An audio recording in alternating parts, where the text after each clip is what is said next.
Se você tem acompanhado a série A Mulher Verdadeira, Seu Design Divino desde o começo, vai lembrar que a ideia que levou à criação do movimento True Woman, ou Mulher Verdadeira em português, surgiu a partir de uma conversa despretensiosa entre Mary Cassian, Nancy DeMoss Wogemuth e outras amigas. Na ocasião, Nancy disse algo mais ou menos assim: sabe, lá na década de 60, um grupo pequeno de mulheres acreditava que as mulheres estavam sendo limitadas. Elas decidiram se encontrar e começar a fazer barulho para conscientizar as pessoas ao seu redor. Deste pequeno movimento, acabou surgindo uma onda feminista global. Então, imagine o que poderia acontecer se nós, mulheres que têm o Espírito Santo, também tomássemos uma decisão semelhante. E se começássemos um movimento para ajudar as mulheres cristãs a reconhecerem o que está acontecendo no cenário cultural e mundial e chamá-las de volta ao que Deus diz ser verdadeiro sobre ser mulher? Essa conversa levou-as a organizar uma conferência a fim de espalhar a preciosa mensagem da feminilidade bíblica. A mensagem que você vai ouvir hoje foi originalmente compartilhada por Mary Cassian na primeira conferência True Woman realizada lá em 2008. Desde então, a conferência tem sido realizada anualmente, com uma breve exceção em 2009. E, querido ouvinte, este ano ela retorna com toda a força. A conferência True Woman de 2025, cujo tema é A Palavra Contemple as Suas Maravilhas, acontecerá de 2 a 4 de outubro, tanto no formato presencial em Indianápolis, Estados Unidos, quanto online, com tradução simultânea em português, para que você possa participar no conforto de sua casa. Para saber mais, acesse o link disponível na transcrição do episódio de hoje, que você encontra em nosso site avivanossoscorações.com. Chame as suas amigas e irmãs da igreja e juntem-se, presencialmente ou online, a outras milhares de mulheres de todo o mundo para exaltar a preciosa, poderosa, vivificante e transformadora Palavra de Deus e contemplar as suas maravilhas. Hoje vamos ouvir em português a quinta de um total de 8 mensagens do livro Mulher Verdadeira Design Divino, que, até 2 semanas atrás, as leitoras assistiam com legendas como material complementar de estudo. Para assistir a todas as mensagens dubladas, acesse o nosso canal no YouTube ou o nosso site avivanossoscorações.com e clique na aba Mulher Verdadeira. Agora fique com Mary Cassian enquanto ela nos apresenta um panorama histórico do movimento feminista e revela como ele tem influenciado a cultura contemporânea, a igreja e talvez você se surpreenda, até mesmo a sua própria vida. Mulheres, vocês evoluíram muito bem, moças. Evoluíram muito. No fim dos anos 60, a Morris, indústria de tabaco, lançou o slogan "Você evoluiu muito, moça", lançando o Virginia Slims, o novo cigarro só para mulheres. Nos anúncios, fotos em preto e branco mostravam mulheres em estado deplorável antes do movimento feminista, ao lado de outras fotos de mulheres modernas e muito felizes, mostrando sua emancipação do domínio masculino ao fumarem Virginia Slims. E à esquerda, vemos 3 cenas que mostram um marido gordo e arrogante, impacientemente tocando um sino para que sua mulher lhe traga comida, jornal e chinelos. A legenda diz: "Com esta aliança, eu vos caso." Para o jantar, o jornal ou chinelos. A mulher moderna e feliz da foto colorida é aquela mulher que rejeita o formato de casamento definido pelos homens. Você evoluiu muito, moça. E o anúncio diz: no passado ensinavam homens a tocar o mundo e as mulheres o lar. Mostram mulheres infelizes sentadas em mesas antigas, aprendendo economia doméstica. No quadro, o aviso de que haverá teste sobre lavanderia na terça e que a tarefa consiste em vários trabalhos sobre culinária e limpeza. A mulher Virginia Slims, colorida, feliz e moderna na página ao lado, sabe que administrar um lar é um trabalho bruto e degradante para alguém com nível universitário. Ela quer sair de casa e fazer algo que importe, como administrar o mundo. Você evoluiu muito, moça. No anúncio, uma imagem em preto e branco mostra uma mulher dando duro e seu chefe fazendo pose e ficando com todo o crédito. A legenda diz: o Virginia Slims reconhece o homem bem-sucedido e as mulheres que tornaram possível. Na outra foto, a mulher Virginia Slims faz a mesma pose, do mesmo jeito que seu chefe presunçoso, mas ela não precisa de ninguém. Ela é uma mulher bem-sucedida e recebe todo o crédito. Você evoluiu muito, moça. No último anúncio, em preto e branco, 2 policiais retiram uma mulher à força de uma praia pública, porque está usando uma roupa de banho indecente. A mulher grita: vocês irão ver! Um dia poderemos usar a roupa de banho que quisermos. Um dia poderemos votar. E um dia ainda teremos o nosso próprio cigarro. E ele retruca: será um grande dia. Mas a feliz mulher Virginia Slims tem a última palavra: será um grande dia. Quando puder definir seus padrões de conduta sexual e de moralidade. Virá o dia em que ela acabará com todas as regras. Você evoluiu muito, moça. Em 50 anos, as mulheres evoluíram muito, mas evolução nem sempre é um caminho certo, e nem bom. Até o final do século passado, a cultura ocidental abraçava o padrão judaico-cristão, a estrutura judaico-cristã de gênero, sexualidade e de propósito da família. O casamento hétero e a fidelidade eram conceitos valorizados e a norma para a sociedade. Todos concordavam que a responsabilidade do homem era guiar, proteger e prover a sua família, enquanto a responsabilidade da mulher era educar e cuidar dos filhos e do lar. Diferenças entre homem e mulher eram aceitas e não questionadas. E para ambos, o senso de dever e responsabilidade com a família era muito maior que a realização pessoal.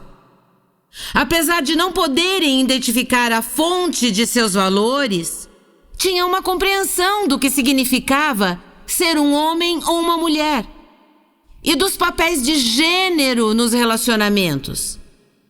A velocidade com que tudo isso tem sido desconstruído é absolutamente fenomenal, de cair o queixo. Vamos considerar a imagem cultural das mulheres nos anos 50, representada por uma série de TV chamada O Mundo é dos Jovens. A família Cleaver exemplificava a família tradicional ideal. A série apresentava 4 requisitos para a felicidade. Para o homem e a mulher: casamento, filhos, educação. Ambos os pais tinham ensino superior e se conheceram na faculdade, e trabalho duro. Como se fazia nos anos 50, June dava duro em casa o dia todo, cuidando dos seus afazeres domésticos, enquanto seu marido trabalhava fora para sustentar financeiramente a família. June esperava com biscoitos assados e um copo de leite gelado quando seus filhos chegavam da escola e quando Ward voltava para casa gritando: "Cheguei!" June, num lindo vestido, o recebia com sorriso e beijo, comida limpa e comida quente. Quer dizer, casa limpa e jantar quente à mesa. Na série, quem não se enquadrava nesse perfil era representado como alguém problemático. Nossa vida era bem diferente há 50 anos. Muito, muito diferente. Quase todo mundo se casava. E a idade média para casar era de 20 anos para as mulheres e 22 anos para os homens naquela época. Ao casar, a mulher podia contar com seu marido para sustentar a casa. Havia bem poucos divórcios. A castidade e também a virgindade eram virtudes. O sexo fora do casamento era vergonhoso. Quase ninguém vivia sem casar, pois carregaria o estigma de estar pecando, e poucos casais viviam assim. Na época, não havia estatísticas falando desse fenômeno. Não mensuravam isso. Ter um filho fora do casamento era motivo de vergonha. Hoje, uma criança nasce sem pais casados a cada 25 segundos. Nessa noite, mais de 40% das crianças irão dormir em casas onde seus pais não moram. Só 30% das mulheres trabalhavam fora nos anos 60. Era muito, muito raro que uma mulher com filhos pequenos tivesse um emprego fora de casa. Não havia pílula, o aborto era ilegal. Pornografia, estupro, homossexualidade, perversão e vício sexual, doenças sexualmente transmissíveis eram raramente encontradas. Os homens tinham a responsabilidade de proteger, prover e cuidar de suas famílias. Este foi o mundo que eu conheci. E não faz tanto tempo assim. Nós evoluímos muito, moças. Nossas ideias sobre o que significa ser mulher têm evoluído muito também. No fim dos anos 60, a June Cleaver, feliz em casa, no papel de esposa e mãe, foi descartada. Substituída nos anos 70 por Mary Tyler Moore, que era linda, solteira, na casa dos 30, com uma carreira na TV. A série foi um marco por ser a primeira a ter uma profissional bela e independente no papel principal. Ficava implícito que Mary era solteira, tomava pílula e era sexualmente ativa. Mas o foco da série era a sua carreira, não os seus relacionamentos. Ela vivia sem ninguém. Sem um pai presente, marido, namorado ou qualquer pessoa para ajudá-la. A cada episódio, o tema faz alusão à sua autonomia. Você vai conseguir até o final. Certo? Muitas de vocês se lembram disso. Eu vi o sorriso de vocês. E nos anos 80, conhecemos Murphy Brown, uma jornalista investigativa e também âncora de uma revista fictícia de notícias da TV. Em contraste com a doce e meiga Mary Tyler Moore, Murphy Brown falava alto, era precipitada, impulsiva, segura, cheia de si, além de muito teimosa. Ela era divorciada e uma orgulhosa ateia. E durante a série, Murphy fica grávida, mas não se casa com o pai do bebê, para não mudar sua vida. Assim, ela tem o bebê e o deixa aos cuidados de diversas babás para não atrapalhar sua carreira. A criança é só um detalhe no roteiro que gira em torno da autorrealização de Murphy. Os anos 90 nos dão Ellen. Uma mulher que não trabalha para ninguém, é dona de seu próprio negócio, uma livraria. Ellen mora com um homem, mas seu relacionamento é platônico, ele é só um colega de apartamento. Ela não sente atração por ele e aos poucos descobrimos que ela não tem atração por homens. Ela é lésbica, uma mulher que gosta de mulheres. Ela tem o direito de definir sua própria sexualidade e moralidade e ninguém tem o direito de julgá-la. Ela é que está no comando. Como são praticamente todas as mulheres retratadas pela mídia na última década. De desenhos animados a séries e filmes, as mulheres são retratadas no comando. Não preciso de homem, sou poderosa, família, casamento e moral estão ultrapassados, tenho o direito de decidir, como ousa me dizer o que fazer? A mentalidade é essa. Na última década, nos inculcaram a ideia de que, quanto a relacionamentos, podemos ficar. Ter um relacionamento casual ou não, ir morar juntos, casando ou não, casar e se divorciar, engravidar ou fazer aborto, dormir fora, viver com um cara ou uma mulher, fazer sexo com homem ou mulher e participar de vários tipos de comportamento imorais e pervertidos, desde que sejam com amigos. É bem isso. Traduzindo, fazemos as nossas regras, ditamos nossos padrões, desde que ela seja legal. Não importa o que ela faz. Quem pode julgar? Isso está resumido na série popular de comédia feita para as mulheres, Sex and the City. É sobre egoísmo e irmandade. Desde que as mulheres sejam leais a si mesmas e depois às suas amigas, estão no caminho certo. Solteiras, casadas, lésbicas e héteros, promíscuas, pervertidas, sejam vulgares, imaturas e grosseiras, mas se cuidarem de si e das outras, sendo amáveis, tudo bem. Nessa nova visão, os homens são chatos, carentes, não muito espertos e pouco confiáveis. Foram marginalizados e desmasculinizados, usados, julgados e descartados como um lenço de papel. A personagem Charlotte só hesita por um momento antes de vender seu anel de noivado para ajudar sua amiga a dar entrada em uma casa. Hoje em dia, a sinopse do mundo feminino é viver uma vida egoísta, com moral própria, neurótica, narcisista, superficial e com adultério.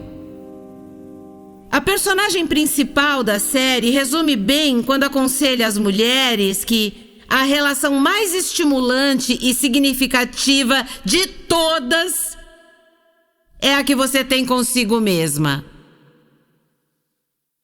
Bem, em poucas e curtas décadas no decorrer da minha vida, o ideal de uma mulher realizada foi de alguém que serve e exalta seus filhos, marido e comunidade, e exalta a si mesma, e tem um tipo bem diferente de comprometimento, uma visão bem diferente em relação a homens e mulheres. Isso traz a pergunta: como isso aconteceu? Como é que foi? Os fatores são muitos e complexos, mas grande parte do quebra-cabeças é o feminismo. É uma filosofia distinta que sacudiu as bases da sociedade no início dos anos 60. Como um tsunami, faz tremer o fundo do oceano. Feminismo é mais um ismo, como ateísmo, humanismo, marxismo, existencialismo, pós-modernismo. O ismo indica que estamos lidando com uma teoria filosófica, uma doutrina, um sistema de princípios e ideias. Veja, o feminismo engloba muito mais do que a busca cultural do movimento pelos direitos das mulheres. É mais do que costumes do passado, é mais do que moda antiga, mais do que os colares hippies de nossas mães. O feminismo é uma visão distinta, uma cosmovisão com ideias próprias, ideologias, valores e pensamento. E querendo ou não admitir, você sabendo ou não, todas nesta sala fomos profundamente afetadas pelo feminismo. Vocês podem pensar que hoje estamos fazendo uma incursão intelectual na filosofia do passado, que é um exercício inútil. Mas mulheres, é a história que nos ajuda a entender essa cultura e nos equipa a entender um caminho futuro. Num período difícil, a nação de Israel contava com homens de Issacar. Homens, a Bíblia diz em 1 Crônicas 12:32, eram destros na ciência para saber o que se devia fazer. O meu propósito hoje é ajudá-las a entender nossos tempos. Eu quero que entendam os tempos para que saibam o que fazer e como viver. Oro para que Deus levante uma contra-revolução feminina. Daquelas que conhecem nossos tempos em uma mão e a verdade, a claridade e o amor pela palavra na outra. Mulheres com corações partidos pela confusão de gênero e pelo massacre espiritual, emocional e relacional de nossos dias. Aquelas como homens do passado que sabem o que fazer. Vamos voltar aos anos 50 e dar algumas pinceladas sobre o desenvolvimento do feminismo e sua integração à cultura. Vamos terminar nas escrituras e o que nós podemos fazer.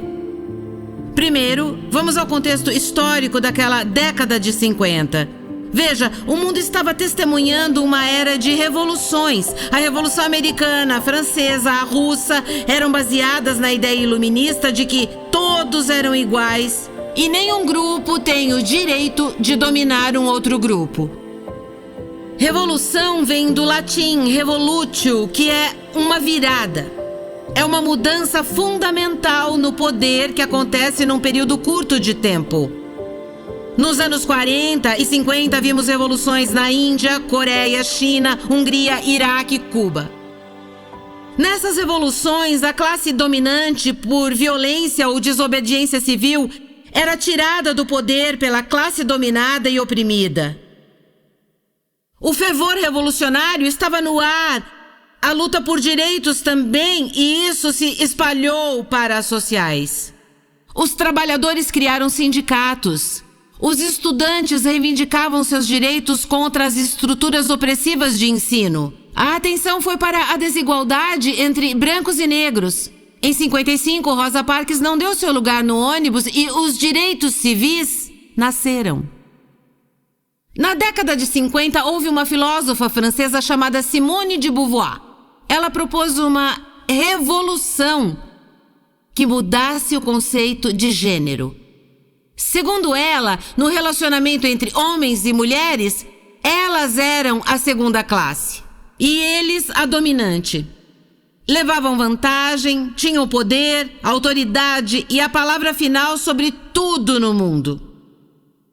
Dizia que para as mulheres serem felizes e realizadas deveriam reivindicar seus direitos, rebelar-se contra os homens e subverter todas as estruturas sociais que os homens haviam construído para mantê-las em servidão. De Beauvoir incentivava as mulheres a saírem de casa, largarem as ideias judaico-cristãs sobre casamento, maternidade e moralidade. Quase nos anos 60, a ativista política, jornalista Betty Friedan reiterou os pensamentos de Beauvoir. Montou um questionário para a reunião de 15 anos de formatura. Ela perguntou às suas colegas da faculdade sobre o grau de felicidade e realização que sentiam nos seus casamentos como esposas e mães. Friedan notou que havia um nível de descontentamento e insatisfação nelas. Entrevistou dezenas de mulheres e concluiu que existia uma discrepância entre o que a sociedade dizia que faria a mulher feliz e quão feliz ela era de fato. Daí surgiu um livro, em 1963, onde dizia que as mulheres tentavam se conformar a uma imagem de feminilidade ditada pelos homens, a mística feminina. Mas ao fazerem isso, ficavam com um grande sentimento de insatisfação, um grande vazio e um sentimento de que devia haver algo mais na vida. Ela identificou isso como um problema comum entre as mulheres, um problema feminino, um problema sem nome. Concluiu que a insatisfação que as mulheres sentiam com os seus papéis era relativo ao papel em si. Ela sugeria que, para se realizar, as mulheres deveriam se questionar, se desafiar e se rebelar contra serem mães e esposas. Só se realizaria quem tivesse um plano de vida para si, que incluísse educação, carreira e um trabalho de impacto na sociedade. E ela precisaria fazer o seu nome, assumir o controle da sua vida e desenvolver uma visão de futuro. Esse é o pressuposto por trás das ideias de Betty Friedan e as ideias do feminismo como um todo. Nós, mulheres, não podemos confiar em nenhuma autoridade, além da nossa própria verdade pessoal. Não precisamos nem podemos confiar em nenhuma autoridade, além da nossa própria verdade pessoal.